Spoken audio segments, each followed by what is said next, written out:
Hi guys, good morning.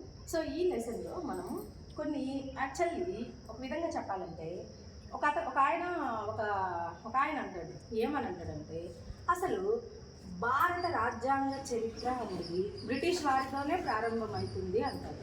అంటే ఆ మాటలో నిజంగా అతిశయోక్తి అనేది లేదండి. అంటే మనం ఈ లెసన్లో చూసిన స్టోరీ అంతా ఎక్కడైతే బ్రిటిష్ వాళ్ళు వచ్చారో అక్కడి నుంచే ఈ లెసన్ స్టార్ట్ అయిపోతుంది వాస్తవంగా.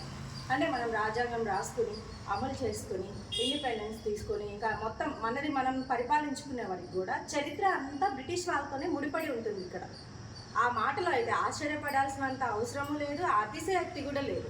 సో అలాగ చూసుకుంటే ఫస్ట్ ఇక్కడ కాన్సెప్ట్ స్టార్ట్ అయ్యేదే ఈస్ట్ ఇండియా కంపెనీ వచ్చిన దగ్గర నుంచే ఇక్కడ స్టార్ట్ అవుతుంది. అయితే ఫస్ట్ చూడండి 1600 ఇయర్స్ 1 by 1 నేను నీట్గా వస్తాను. మీరు ఒకటి ఇక్కడ గమనించాల్సిన విషయం ఏంటంటే ఈ స్టార్టింగ్ ఇంట్రడక్షన్లో మనము హిస్టరీ ఉంటుంది కదా, Indian history next week start చేస్తాను మన ఛానల్లో.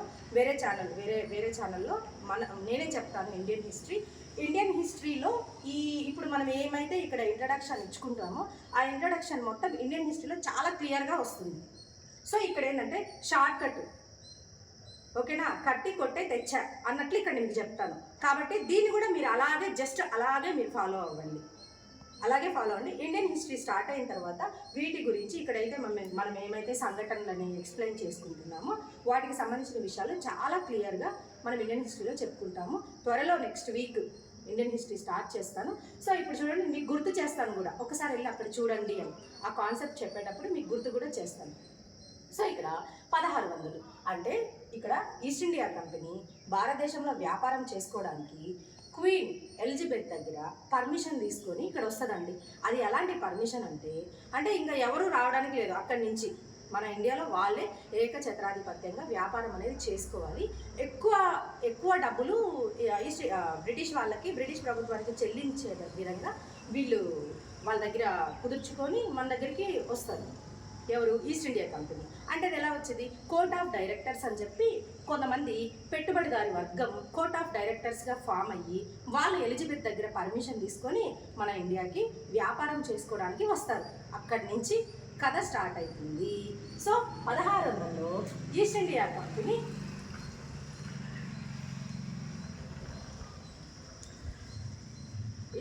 కంపెనీ రాక నెక్స్ట్ 1608 1608లో జరిగిన సంఘటన ఏంటంటే వీళ్ళొచ్చి అప్పటికి ఖచ్చితంగా వాళ్ళు వచ్చే టైంకి వాళ్ళు స్థావరాలు ఏర్పాటు చేసుకున్న టైంకి రాజులు ఎవరున్నారు, వాళ్ళు ఏమి వీళ్ళకి ఇచ్చారు భరోసాలు, అవి చాలా చాలా ఇంపార్టెంట్.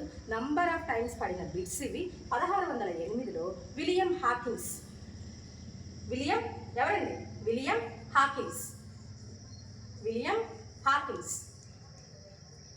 జహాంగీర్ని కలిసి, జహాంగీర్ అండి మొఘళ్ళు అధికారంలో ఉంటారు.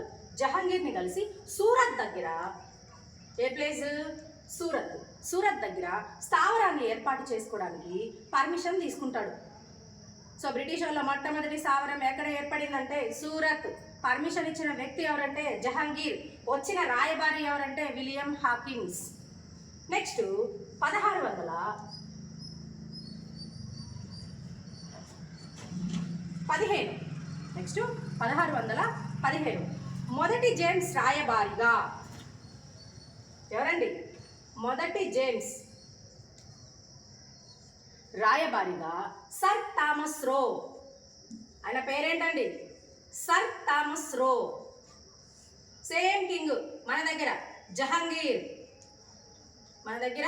జహాంగీర్ దగ్గర శిస్తు చెల్లించి ఇండియాలో ఎక్కడైనా వ్యాపారం చేసుకునే హక్కును పొందుతారండి.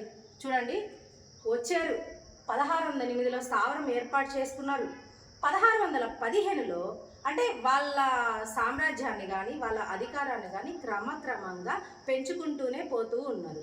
1615లో మొదటి జేమ్స్ రాయబారిగా సర్ థామస్ రో వచ్చి జహాంగీర్ దగ్గర నుంచి తీసుకున్న పర్మిషన్ ఏంటంటే శిస్తు చెల్లించి భారతదేశంలో ఎక్కడైనా వ్యాపారం చేసుకోవచ్చు. నెక్స్ట్ 1639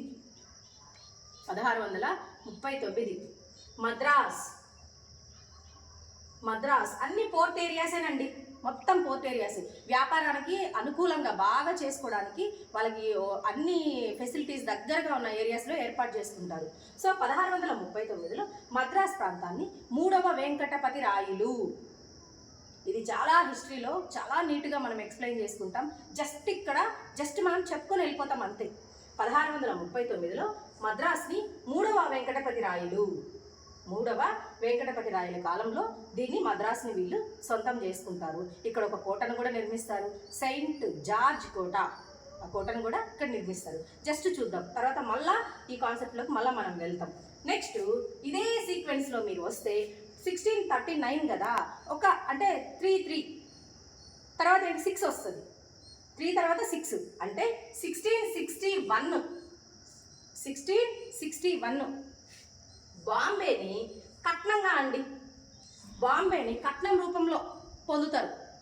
ఎవరి పెళ్ళికి ఎవరి కట్నాలు అన్నట్లు ఉంటుంది ఇది. అంటే ఇక్కడ ఏంటి, బ్రిటిష్ యువరాజు, పోర్చుగీస్ యువరాణి క్యాథరిన్ బ్రిగాంజా, 2వ చార్లెస్ వాళ్ళ వివాహానికి అప్పుడు పోర్చుగీస్ వాళ్ళకి బొంబాయి అనేది మంచి ఏరియా, వాళ్ళకి మంచి పట్టున్న వాళ్ళకి ఏరియా. ఆ ఏరియాని వీళ్ళకి కట్నంగా బ్రిటిష్ వాళ్ళు పొందుతారు, ఇంకా వీళ్ళు వ్యాపారం చేసుకోవచ్చు అన్నట్టు. సో 1661. నెక్స్ట్ 1698 చూడండి, 9, 39, 61, 1698. అది అట్లా గుర్తుపెట్టుకోవడానికి మనం కొండ గుర్తులు బొచ్చి పెట్టుకుంటూనే ఉండాలి, లేకపోతే సాధ్యం కాదు. కాబట్టి పాత వాళ్ళకి ఇబ్బంది లేదులే, కొత్త వాళ్ళకే ఇవన్నీ బాధలు. కొత్తగా ఆస్పిరెంట్స్ వచ్చి పాపం ప్రిపేర్ కాంపిటీషన్ ఇవ్వాలంటే ఖచ్చితంగా అన్నీ గుర్తుపెట్టుకోవాల్సిందే. 1698లో మిల్లత్ అనే జమీందార్ దగ్గర నుంచి కలకత్తాను కూడా పొందుతారండి. ఏ ప్రాంతాన్ని పొందుతారు? కలకత్తా. చూడండి, దీన్ని ఒకసారి ఇయర్స్ ఇలా గుర్తుపెట్టుకోవడానికి ట్రై చేయండి.